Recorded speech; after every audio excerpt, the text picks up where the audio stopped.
teman-teman, salam Expania, ekspedisi paru-paru dunia Indonesia. I love it. Yes teman-teman, kali ini Expania masih berada di kota Serang, ibu kota Provinsi Banten, provinsi paling barat di Pulau Jawa. Di dalam episode sebelumnya, kami sudah mengeksplorasi sebagian kecil dari kota Serang, mulai dari Pasar Taman Sari yang saat ini akan berubah menjadi taman kota, dan juga menyaksikan sekilas aktivitas warga kota Serang di alun-alun kota. Menarik dan di luar perkiraan. Ternyata rame banget dan ini benar-benar di luar ekspektasi kami sebelumnya. Sayangnya tim Expania tidak bisa berlama-lama di sini karena masih banyak hal yang tak terduga lainnya yang mesti kami kunjungi. Dan untuk mengenali sejarah Banten, kami harus memulai dari salah satu sudut tersembunyi di sebelah selatan kota Serang. Dan inilah dia situs batu Banten Girang. Yes.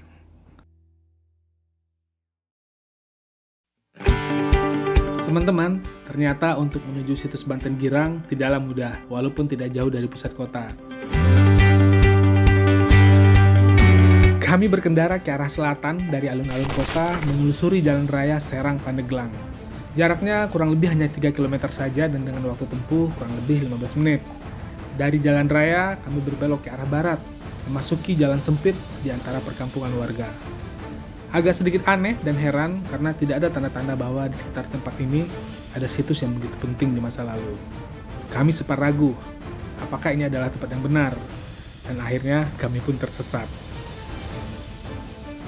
Dan akhirnya kami pun bertanya kepada warga di sekitar dan mereka mengarahkan kami untuk menuju komplek makam Ki Mas Jong dan Agus Ju dan disinilah tempatnya.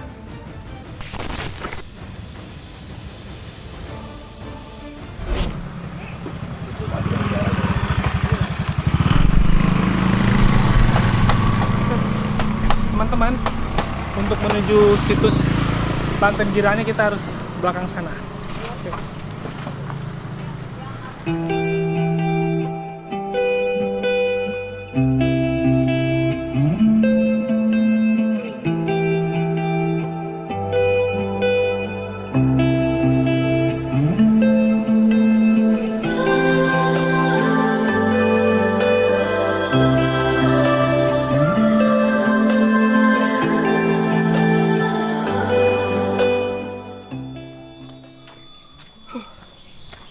Yes teman-teman, akhirnya kita sampai di situs Banten Girang.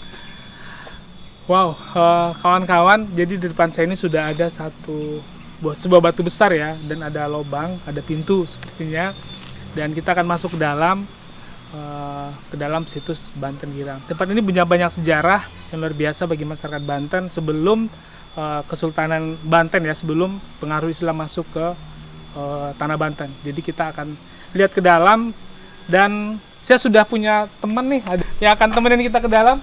Dengan siapa Kang? Kang Gopur. Kang Gopur. Jadi beliau masyarakat lokal sini yang sering ya ngantar-ngantar tamu ke sini. Kang, boleh cerita nggak Kang ada apa aja di dalam? Di dalam itu ada 3 kamar. Kamar pertama, kamar kedua kolom, dan kamar ketiga tempat pertapaan.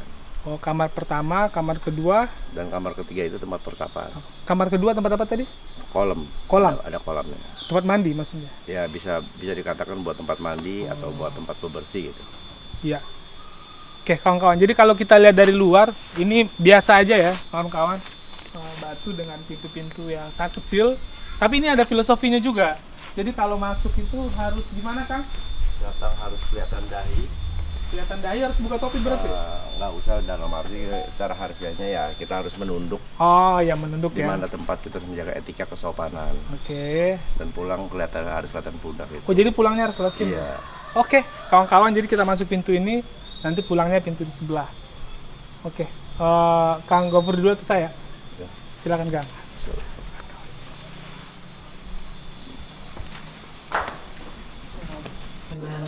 Oke. Wow. Ternyata kawan-kawan cukup lembab, basah. Ya, wajar karena ini di bawah bukit ya.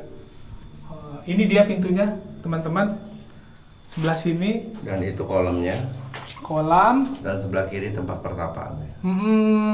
Masuk aja kita ke dalam nggak apa-apa. Oke, Kang Gopur dulu lah. Ayo, teman-teman. Yes. Oke. Wow. Sempit ya. Jalan harus menunduk. Oke.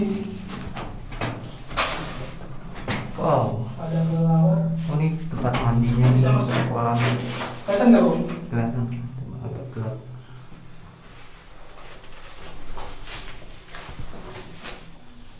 Tempat mandinya. Gelap sih. Nggak dapat ya? Gelap banget. Sini aja kali, Bu. Dan kelihatan. Dan ini yang dikatakan tempat pertapaannya. Wow. Nggak apa-apa. Ini sumber airnya yang bakal mengalir nanti ke kolam, dan di sana ada sumber air lagi. Oh, jadi yang kolamnya di sana ya? Iya. Jadi kawan-kawan, sekarang ini kita berada di ruang pertapaan ya. Ukurannya cuman 2 meter persegi. ya 2 meter persegi. Tingginya kurang lebih 1 meter, 1 meter, dan ini 1,5 meter ya panjangnya. Luar biasa. Dan di sini lembab. Batuannya Cadas ini. cadas ya, yang dipahat. Memang luar biasa kawan-kawan. Oke. Ada 1 ekor kelelawar tadi penghuni di sini. Teman-teman, sejujurnya saya merasa agak deg-degan berada di dalam goa tempat pertapaan ini.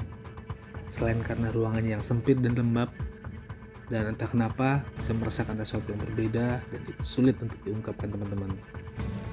Memang satu-satunya penghuni di tempat ini yang kami temukan adalah seekor kelelawar, dan dia pasti terganggu dengan kehadiran kami di sini, mengganggu istirahat siangnya. Dan mungkin saja ada penghuni lain yang tidak kasat mata, dan semoga kehadiran kami tidak mengganggu karena kedatangan kami tidak benda macam-macam. Hanya ingin berkunjung saja. Ya, begitu sudah teman-teman. Jadi kawan-kawan, sekarang di depan saya ini adalah kolam yang isinya ada air kurang lebih ya mungkin 20-30 cm. Memang tidak terlalu jelas di kamera, tapi berada di sini itu rasanya kayak gimana gitu. Oke, sip, kita keluar ke ruang pertama tadi. Ayo, oke. Alhamdulillah. Oke, ini ruang utama tadi cukup tinggi, setinggi saya. Dan kalau kita keluar memang harus lewat pintu ini kan ya. Oke, kawan-kawan.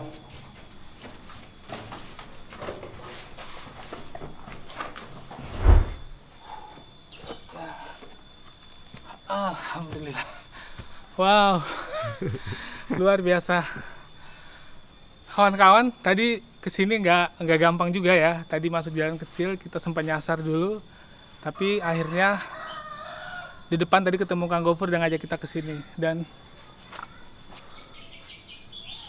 tempat ini memang sederhana saat ini, tapi kita bisa bayangkan zaman dulu kalau menurut sejarah yang saya baca, disinilah lokasi awal sejarah Banten itu berdiri. Dan lokasi ini tepat berada di pinggir Cibanten ya Kang ya? Sungai Cibanten teman-teman, di sebelah sini. Oke. Sungai yang tadi kita ketemu di kota, di jembatan Cibanten, dan berasal dari sini. Airnya sama, kuning, karena memang mungkin ada hujan di atas. Luar biasa. Dan teman-teman, dari sini kita akan bergerak lagi ke salah satu site situs yang masih di dekat-dekat daerah sini, yang menjadi saksi sejarah bagaimana hebatnya Banten di masa lalu. Oke? Ini di mana nih Kang? Apa ini di sini? Ini namanya Punden Berundak. Punden Berundak itu adalah tempat persembahan umat Hindu pada zaman dahulu. Oke. Sip, Yang sip. di atasnya itu seperti altar. Mhm. Dan tumbuhan Punden Berundak ini seperti dikatakan Punden Berundak ini adalah tumbuh-tumbukan batu yang tersusun rapi. Mhm. Dan terlihat dari batu-batunya itu. Iya. Jadi sayang ini nggak kerawat ya Kang? Iya. Oke. Kawan-kawan, jadi ini salah satu peninggalan sejarah luar biasa sebelum Kesultanan Banten atau pengaruh Islam masuk ke Banten. Dan itu tadi Kang Gofur sudah cerita. Boleh naik ke atas nggak Kang? naik, silakan. Oke. Oh, ini batu-batu ini. Ya. Oh. Ya. Jadi kawan-kawan, ini ada tumpukan batu yang kelihatan sekali ya. Ini ada satu lantai berikutnya, 3, ada 4. Betul Kang? Ada 5 sebenarnya dari bawah. Oke, berarti dari bawah ada 5 ya. Sayangnya ini kita tidak bisa melihat dengan jelas. Yang saya lihat hanya batu-batu dan sekilas kelihatan kalau batu ini memang tersusun. Disengaja, bukan satu yang secara alami terbentuk.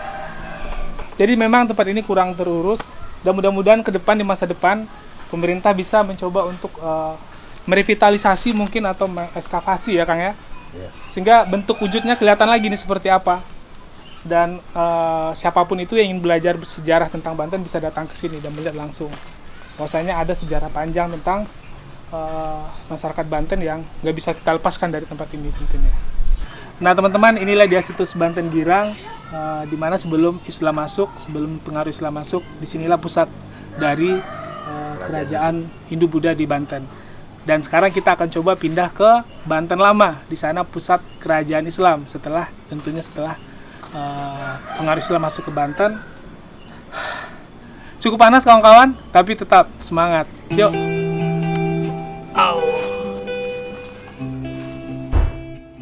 Nah teman-teman, inilah situs Banten Girang, salah satu tempat yang paling bersejarah bagi masyarakat Banten di masa lalu dan terletak tepat di pinggir Sungai Cibanten.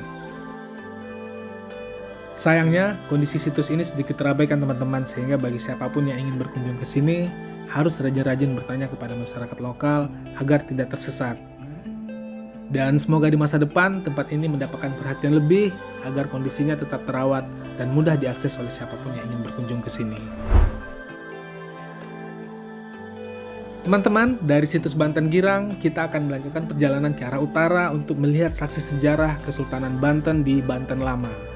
Terima kasih sudah mengikuti perjalanan ini, tapi ingat, ini belum selesai teman-teman, dan bagi teman-teman yang ingin mendapatkan update tentang perjalanan Xpania di Kota Serang, silakan di-subscribe channel ini dan juga di-follow Instagram Xpania.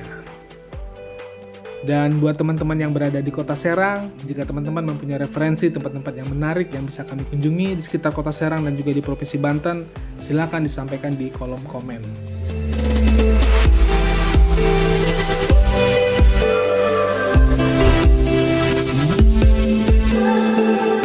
Sampai jumpa dalam episode berikutnya. Salam Xpania, ekspedisi paru-paru dunia, Indonesia, I love it.